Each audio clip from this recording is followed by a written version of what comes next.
have coming up next is the Asia panel. And just a quick word on the stats of Ustream. We've had about 2,000 people watching every stream coming out of this conference so far. So while we are very happy to have you all here, you are basically the studio audience. So if you can please give a studio audience round of applause for our next speaker, or leading our next panel, is Benjamin Joffe, who runs Plus8 Star, a consultancy looking at mobile and internet and web 2.0. So I'd like to welcome up Benjamin Joffe for the panel on Asia. Benjamin.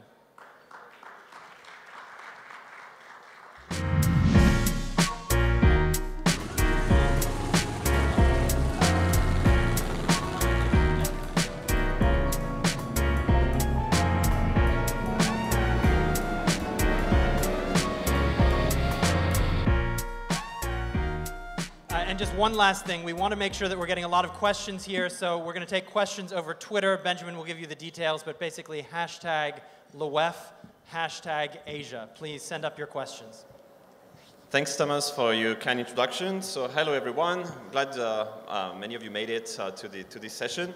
So generally, Asia tends to have a kind of image deficit or knowledge deficit overseas, that not many people know what's going on. And we're very, very fortunate today to have pretty much legendary companies from Asia that not only very, very strong there, but for some of them starting to expand internationally. So first I'll let you know, if you want to ask questions, we'll take a few questions at the end. And we're using the hashtag LeWeb and another hashtag Asia for this panel. So, and you can also direct message me on Twitter at Benjamin Joffe. So I'll do a quick round of introduction of our panelists, starting with maybe with Mr. Aoyaki. Naoki Aoyaki is the CFO of GREE. GREE is a mobile social network. So it's kind of Facebook, but on mobile only. It's in Japan, has over 20 million users. And you're on track this year to over $500 million in revenue? In terms of revenue, we have 500, 600 million. $600 million with 20 million users only in Japan on mobile. So that's kind of peculiar. Next to him, we have Miyata, who's also from Japan and from a company called Mixi, which was the pioneer in social networking in Japan, and has also about 20 million users with different business model. You're the strongest on the web, and you're also doing very well on mobile. And you were, if I remember, the first company in the world actually to have a mobile application platform. Actually, we opened the open platform last year for the mobile as well. We have over 1,000 applications available, and last week finally Jingle provide mobile application for us in the world, phone bill for the mobile phone, feature phone in Japan. So just so you know, those two companies actually already listed on the stock market, and so I think your company is above $3 billion? Yeah, $3 billion US. $3 billion on the stock market, so it's a mobile social network market listed, and your company is also on the stock market for close to $1 billion. Yeah, almost like $1 billion. So those are pretty decent numbers, and actually, I think you are the only two with DNA who was speaking yesterday, only 3 mobile social network companies listed in the world. So that kind of tells something about Japan's mobile scene. Next in line, we have Yiqun from China, who's actually the founder of what you could call the LeWeb of Asia. They organize a very large yearly conference, and one of the key focus is actually mobile, because mobile is so strong in Asia. But in China, you also have to keep in mind that China has more internet users than there are inhabitants in the United States. So that's also kind of interesting metric. Maybe you can say a few words about your organization. The Great Work Club. Sure, thank you, Benjamin. So my company is called Great Work Club. Obviously, we don't have 20 million users. Instead, we have 73 CEO members, all from mobile internet companies or head of mobile of big internet companies. We are organizing, like introduced by Benjamin, we are organizing sort of LeWeb in Asia. And the main difference between LeWeb and our conference, which is called Global Mobile Internet Conference, is we focus on mobile internet instead of general web. And the next edition, April 27, 28 in Beijing. So next is Stephen Go from MiG33, which is another mobile social network, but this time focused on emerging markets. So tell us a little bit about like how many users you have and what you guys are doing. MiG33, about a year ago, moved from Silicon Valley to Singapore. We've got over 40 million registered users in a great arc that stretches from Southeast Asia through South Asia, Middle East, Africa, and parts of Eastern Europe. As one of my directors saying, we're growing like a weed, and I'm really excited to be here today. Thanks, Steven. So next is Chang Kim, who's a Googler, but in a previous life, before being acquired by Google, he was the CEO of a company called TNC, which was the largest blogging platform in Korea. And if I remember, it was the first acquisition of Google in Korea, and possibly in Asia. First and last, for the time being. So. First and last. Nothing after you, nothing. Okay, and he's also like fantastic expert on the overall Korean digital scene. So next is Jimmy Kim from a company called Nexon. So yesterday we're discussing like how Nexon was like so famous in Asia in the gaming scene. Who heard of Nexon in this room?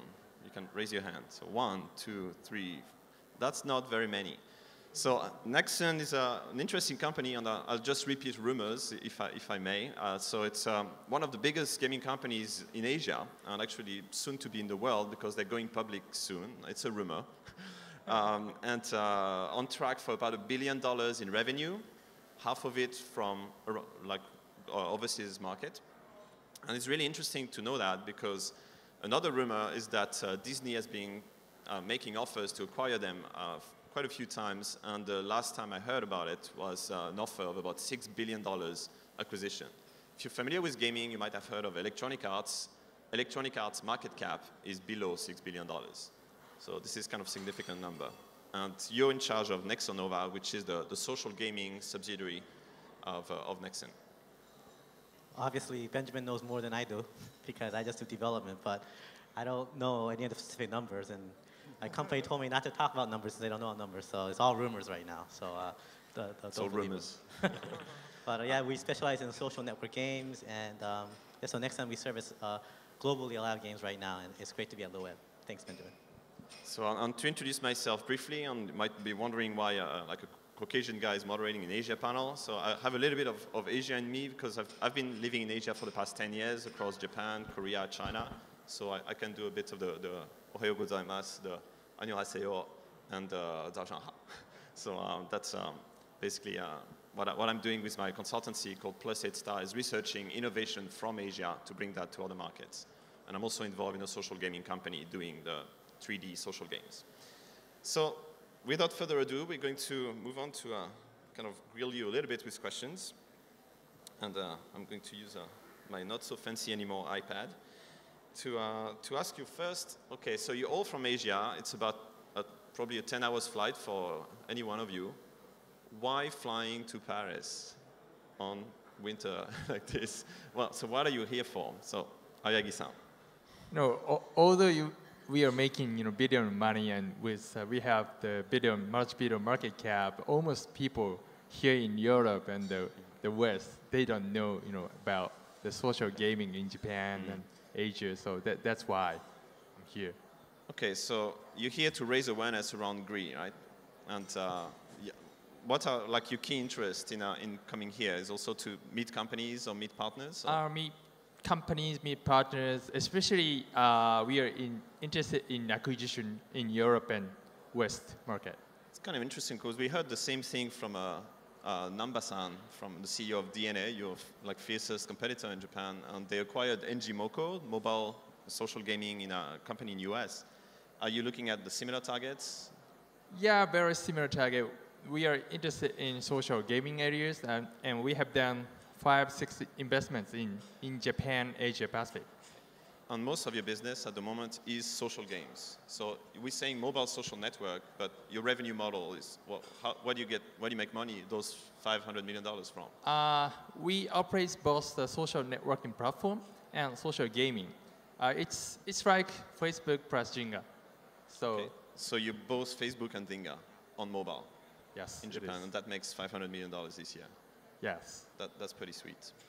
So, Tak, you're also a competitor in the mobile space in Japan, but your angle seems to be a bit different because you do web, you do mobile, and you seem to be more of a platform than developing your own content. So what's your approach of the market?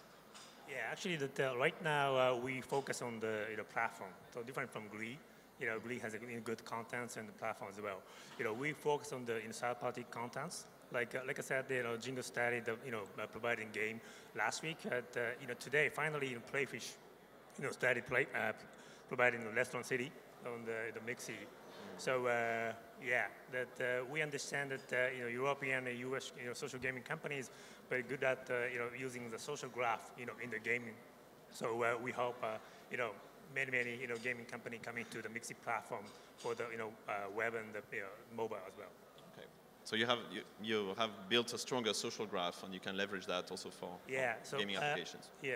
So actually, the number of the users is same to the GREE, but our social graph is based on the real friends, very similar to the Facebook. So we understand that the game, having many users on the social Facebook would be suitable for the mixi platform. So. I'd like to ask Steven now about this idea of social graph. So you're in Southeast Asia, and Facebook is pushing for real name, real life, like basically broadcasting your so-called real identity. And we heard from Mixi that they're also kind of using that type of social graph. What's your approach to the social graph in your service? We believe that a more virtual social graph is more relevant in emerging markets. The real-world social graph works well for companies like Facebook. The growth of Facebook in many of those markets has in many ways the same sort of flavor as like with email or other internet infrastructure services. It's relatively cold, emotionally unengaging and the like. Having said that, in most of these emerging markets, life offers you only so much, and people will pay a premium with entertainment services that allow people to self-actualize in a way that life would not otherwise engage with them. And as a result, we think that the North and Northeastern Asian social entertainment model is more relevant for emerging markets than the Silicon Valley-based ones. So what you're saying is that the virtual graph is actually more efficient in emerging markets, and especially in the field of entertainment.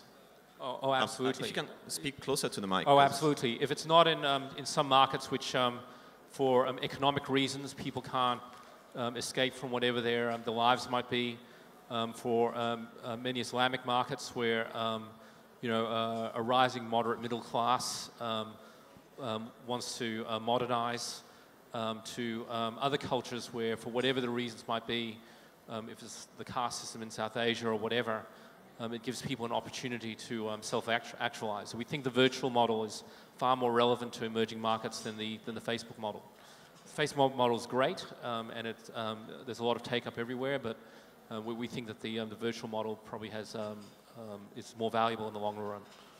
Okay, I'd like to ask Yiqun now about this idea of a virtual graph, and also about the idea that you can actually make money in a market where the average user has a much lower income level. So Steven is focused on Southeast Asia, and you're based in China. There's one company in China that's pretty famous for doing that, called Tencent, which operates a service called QQ.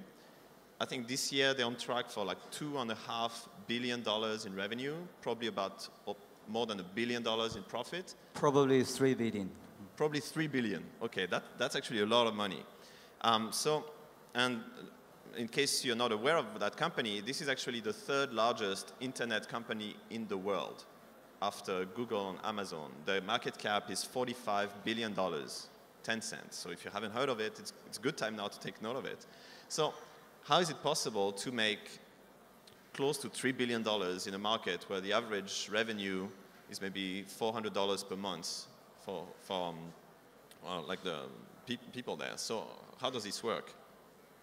Let me do a short comparison between Tencent and Facebook, which is also the largest online community in the Western world.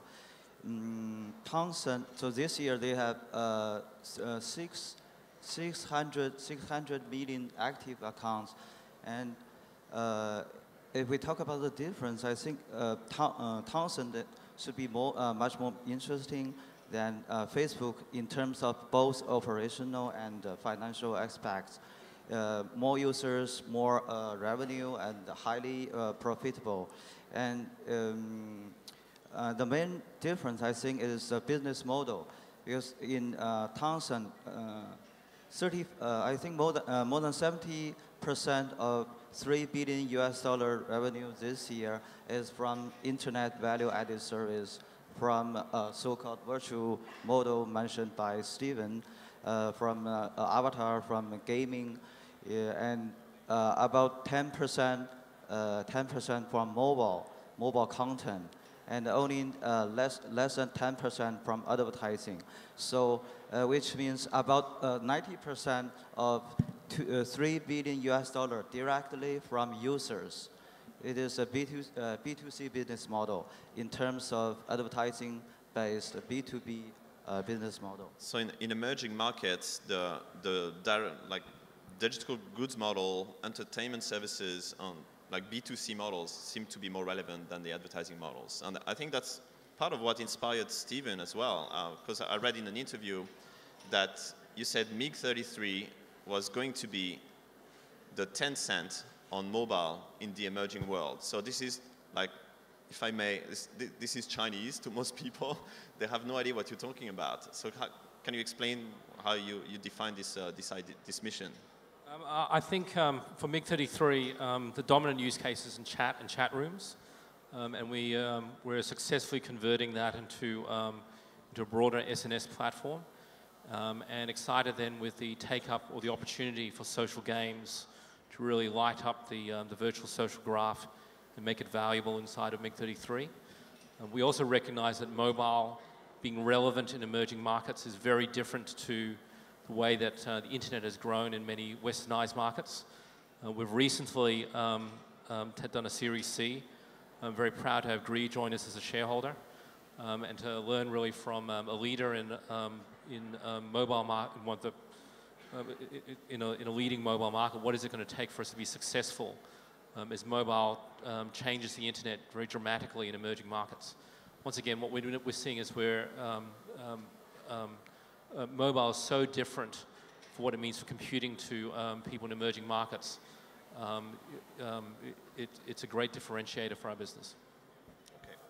So I'd like to turn to actually our friends from Korea, because one thing that all the people here forgot to mention is that many of them actually learned from Korea about this digital goods model. So maybe I'd like to ask first Chang about how this model came to be, and then I'll turn to Jimmy, because your company has been operating online games for 15 years, when basically the West has been mostly focused on box games. And the business models are shifting now, distribution models are shifting now, and this is something you've been very familiar with for 15 years. So let's start with like the origins of the digital good model from Korea. So the digital goods, virtual goods model, how did it came to be in Korea?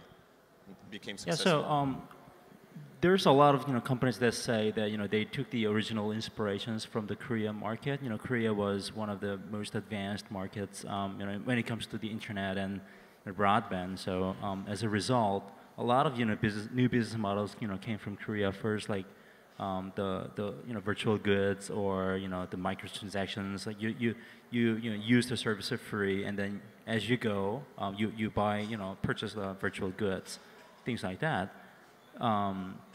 But we're talking about 5 or 6 or even 10 years ago. So these days we're not seeing a lot of new innovations coming out of Korea, because like in Korea everybody's talking about Twitter, Facebook, iPhone, all the things that we're talking about here.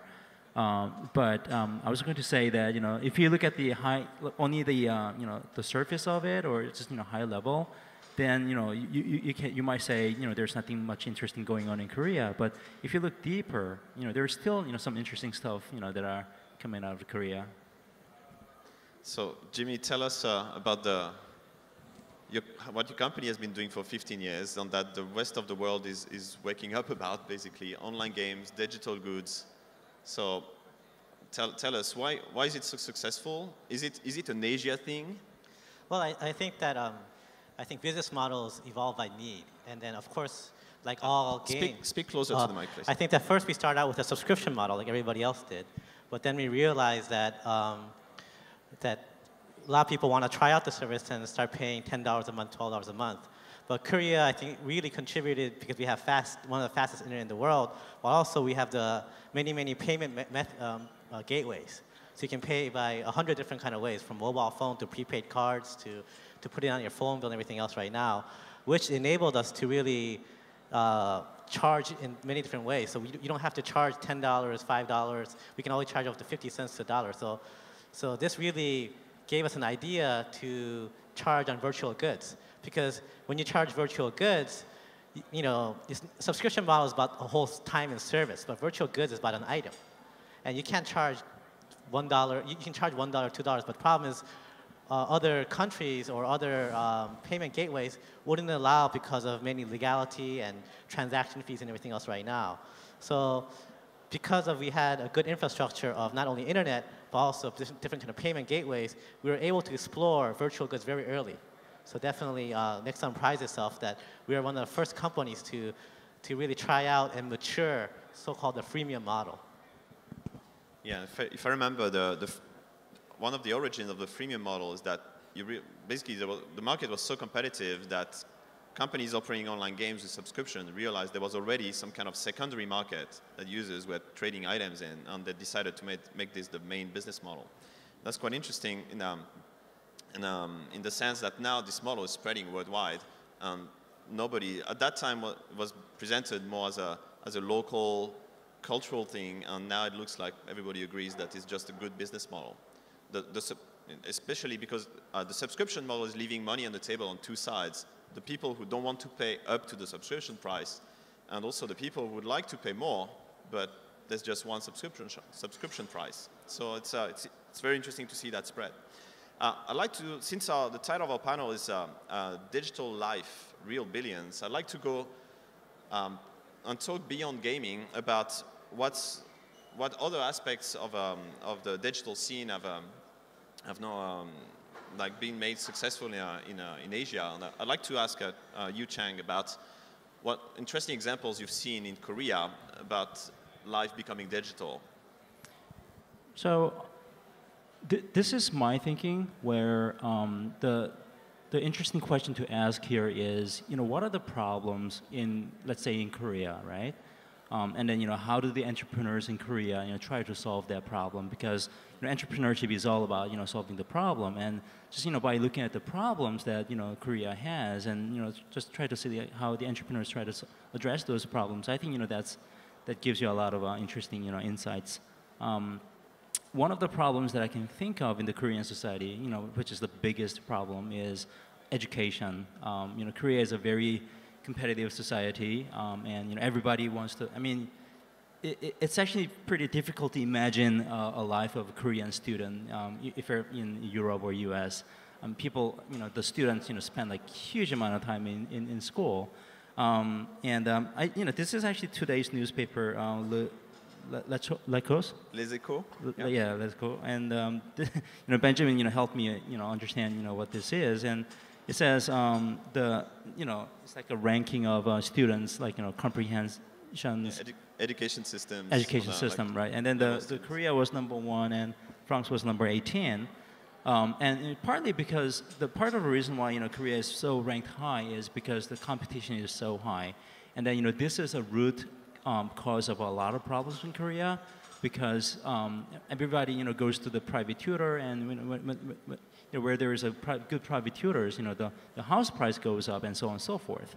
And then there's an interesting Korean companies that try to address these problems by leveraging the internet. So people, the students can purchase a multimedia device that is connected to the internet. So this is like an e-learning system where the service provider gets makes a contract with these very good private tutors, so that people from like remote areas or islands, they can also subscribe to these education programs. So that's like one example. The other example I can give you, I'll stop after the second example. I can go on, but I'll just stop at the second. This is an interesting case, by the way. This is a virtual golf course. I don't know if you have seen it or not, but this is hugely popular in Korea. So it's like a karaoke, right? So if you go into a building, there's like 18 to 20 rooms, and then you play golf there, essentially. So it's like a game room. And then you actually bring your actual golf sets, golf clubs with you, and then you do the shots, and then there's like sensors in the room, and then there's like a huge projector, that's projecting like a 3D golf course, and then it's remarkably working well.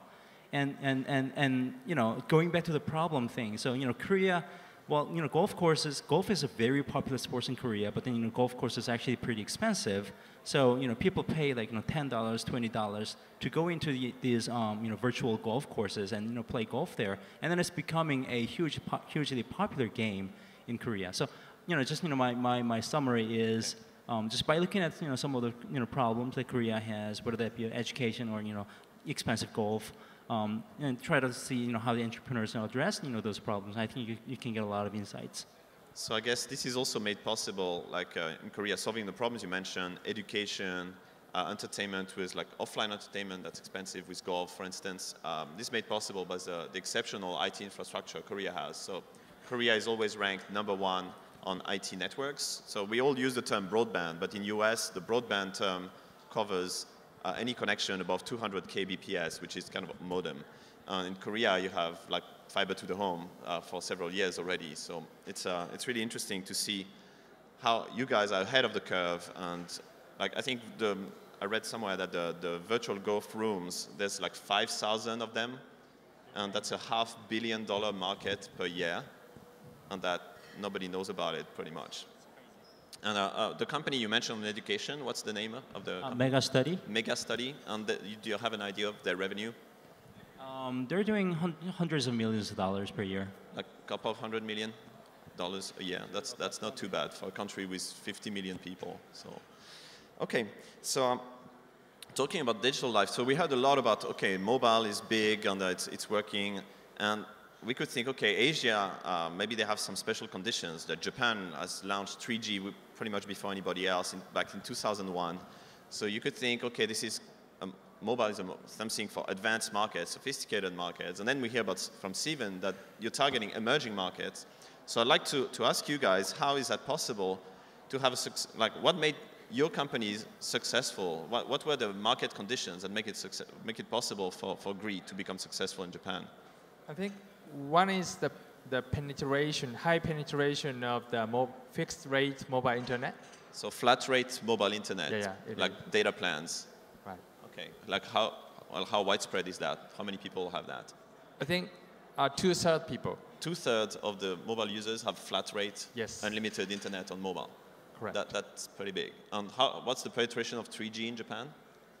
Very close to 99%. 99%. Yeah. Okay, what the last percent doing? And okay, any other condition that you think made it really possible to? I mean, you're saying you're doing games, and at the moment, most of the operators on content providers, they look at games as, okay, I download an app. Is that the same way in Japan? Yeah. So you download applications, or is it? We use web service, not the Java type of download. Okay, so it's browser-based games. Yes. And how is that possible? Like, for example, I have this iPad, there's no flash, so I cannot really do browser-based game. In Japan, many users use the feature phone, not the smartphones. So they have flash on mobile? Yes. Like all mobiles have it? Almost all mobile, yes. Okay, so basically you have an environment that's kind of similar to what Facebook and Zynga have, except you have it on mobile. And another thing I should mention is that we are doing massive TV promotion in Japan. We spend $10 million a month for TV promotion. Let me get that straight. You spend $10 million per month to promote mobile games on mobile social network on right. TV channels. Yes. So you must have measured ROI. Is that a good deal to spend $10 million a month? It's a very good deal.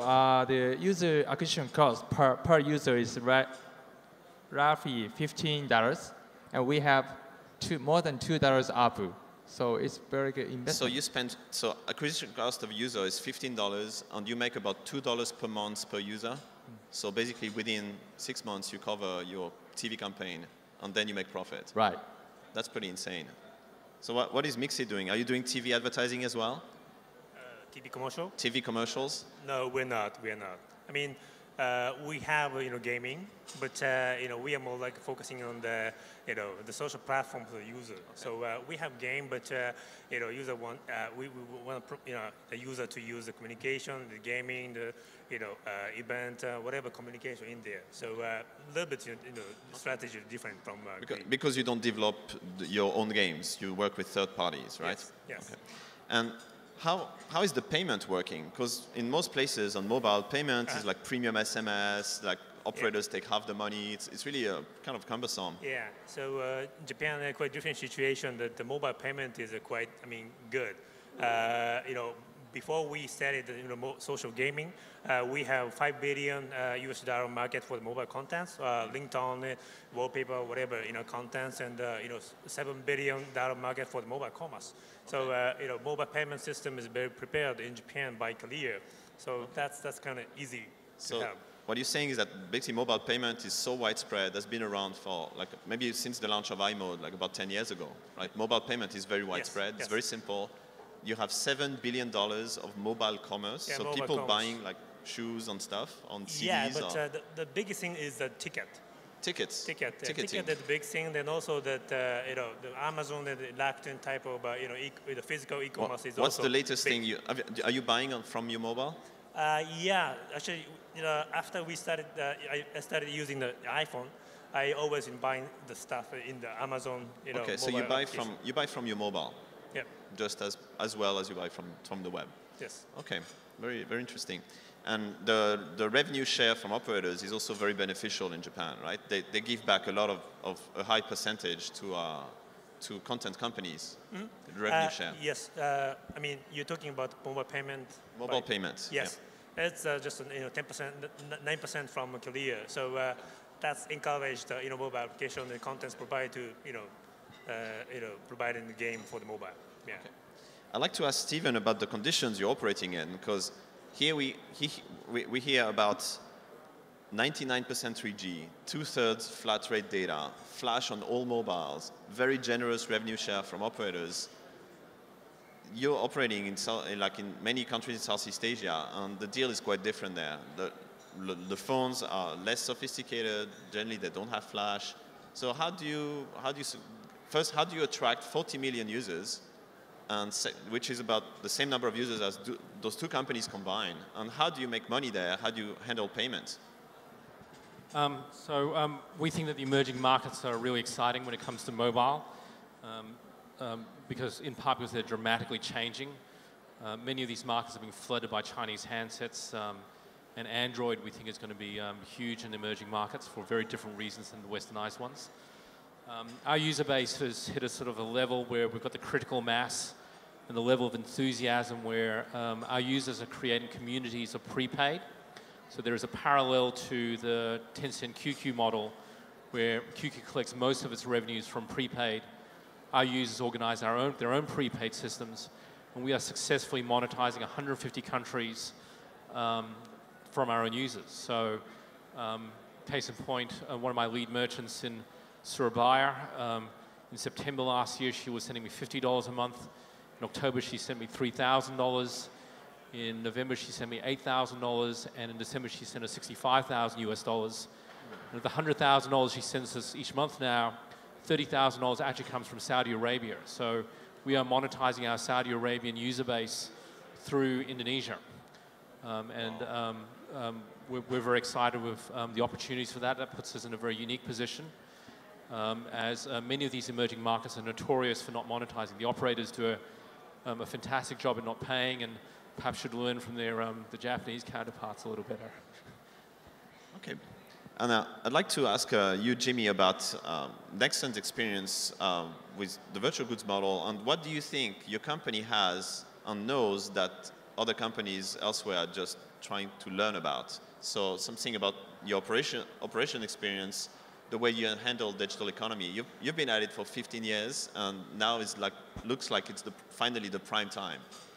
Well, I think in gaming, we have this term called balancing, which is like how much time you spend and how much items that you get and how you get it. It's really the system of how you get into games. But I think that a lot of times that there are a lot of items, first items that are decorative items where you just kind of put on your avatar and everything else right now. But there are also functional items that make you go faster, hit harder, run faster. But I think that balancing is really by experience of how you really structure the gaming structure, your level up, what kind of items are available, what kind of stage are unlocked. I think in gaming, that's one of the most important user experiences, because if it's too hard, people will leave. If it's too easy, people will leave also. So it really is that you really have to plan very carefully on what kind of items and what kind of level up the structure is right now. And I think that this is something that you can only do by experience. It really is about gaming mechanics is really getting the feedback and being able to react to your audience. I think that's very, very key. Unlike packaged games where you kind of send it out and you ship it out, you can't do anything. Online games is really about operating and getting feedback from your audience and really adjusting the gaming mechanics to it. So that's one of the key things what online gaming is about. One additional question would be, you're a Korean company, and half of your revenue on your soon-to-be $1 billion revenue is from overseas. How do you deal with overseas market where the cultures are different? How do you deal with that in the world of gaming? Well, first of all, I don't know anything about the numbers once again, and I don't want to get in trouble. Yeah, those are only rumors. But the second thing is we call it localization.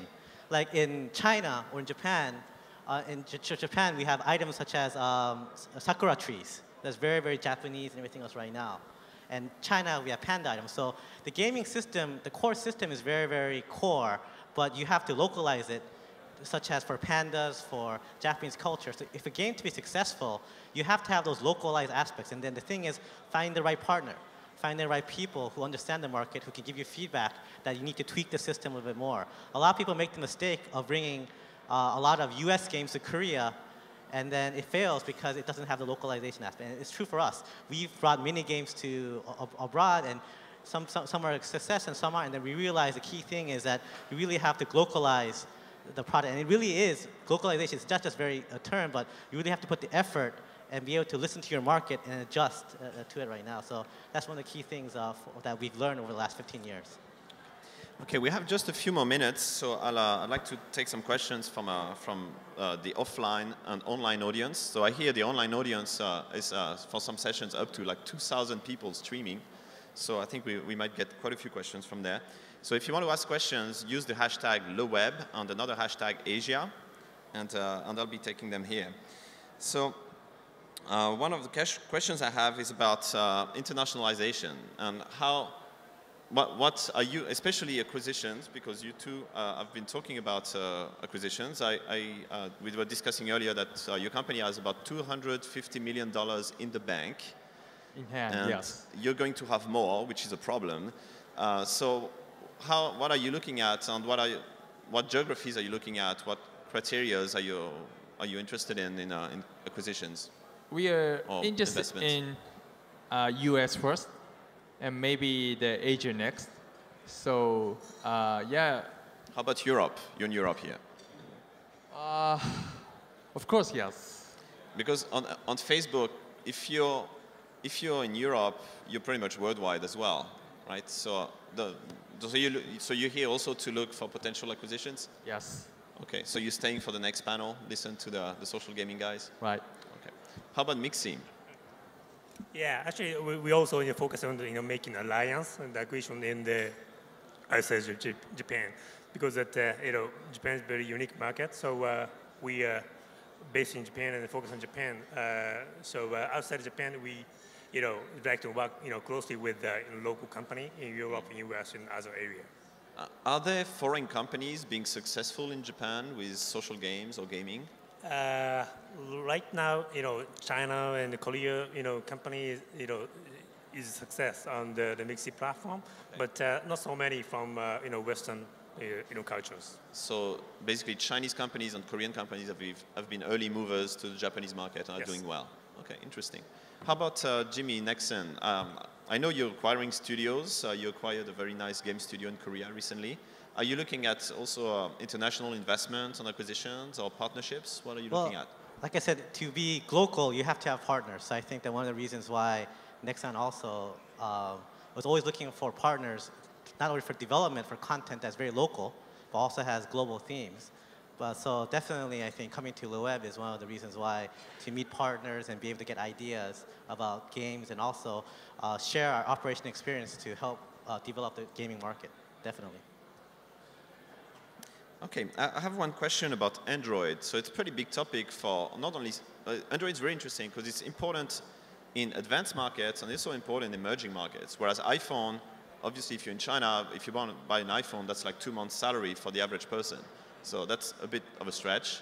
So how do you see Android impacting your service? Do you think it's an opportunity for you guys? And maybe asking with Steven, because you're in an emerging market, how do you see Android? We're most excited about what's happening with Android in emerging markets with the flood of $100 to $150 spectacular devices. The expectation is that second quarter of next year you'll be able to get phones like this for about $100 to $150 on the street price outright, and with a touchscreen and keyboard. These phones don't appear in the ITU statistics because they're coming from many of the Chinese manufacturers in southern China. And we think then what this means for emerging markets is that Android will mean something very different for those markets than it would be for, say, what it means for the Japanese or the American markets. Already, when you look at Chinese handsets in places like India, that category of handset has already overtaken Nokia, which is just stunning. I think 2011 is going to be another year where there's more to come. I saw the time counter get to 0, so we'll have to conclude very soon. Maybe a few words from Yiqun about how Android is going to be in China in like very, very short. Well, according to statistics from China, the Android traffic and then Android handset is doubled, and in terms of growth rate, doubled than iPhone. So I do see the high potential of Android. Actually, most of the leading Chinese market handset makers, they start making Android phones. Okay, so I think those I'll leave each of you say like a few words as a parting words if you'd like, whether to ask a question or to the audience or to mention anything you think wasn't covered. So starting with Jimmy, anything you'd like to share as conclusion? It's great to be here, and seriously, closer. Great to be here. And once again, we hope to talk after the session and just bounce off ideas together. So just pull me aside if you can after this. Thanks, Jimmy.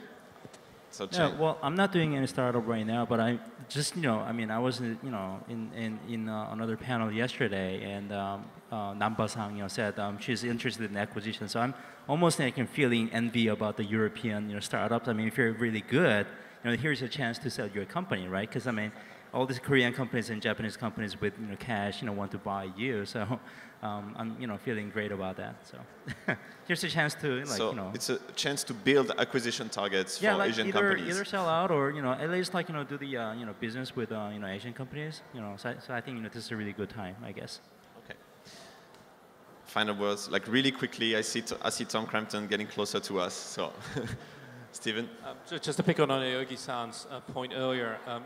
Facebook and Twitter are well known in Western markets, but many of the East Asian companies, if it's GREE, Mixi, Tencent, QQ, and others, have been doing this for longer and are more successful than many of the companies that we now see in the West, if it's a Zinger or Facebook or others.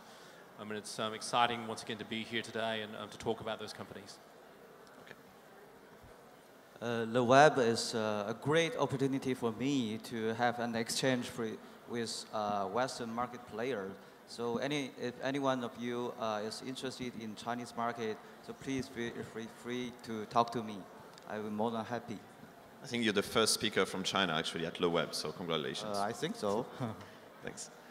Tak. Yeah. So that we are looking for the good application, gaming for the mobile. So if you have a good application for the desktop and web, so please use Mixi as your first step for the mobile market. So very welcome to coming to the Japanese market. Thanks to all of you. Thanks to you for your very nice participation. And thanks to Tom Crampton.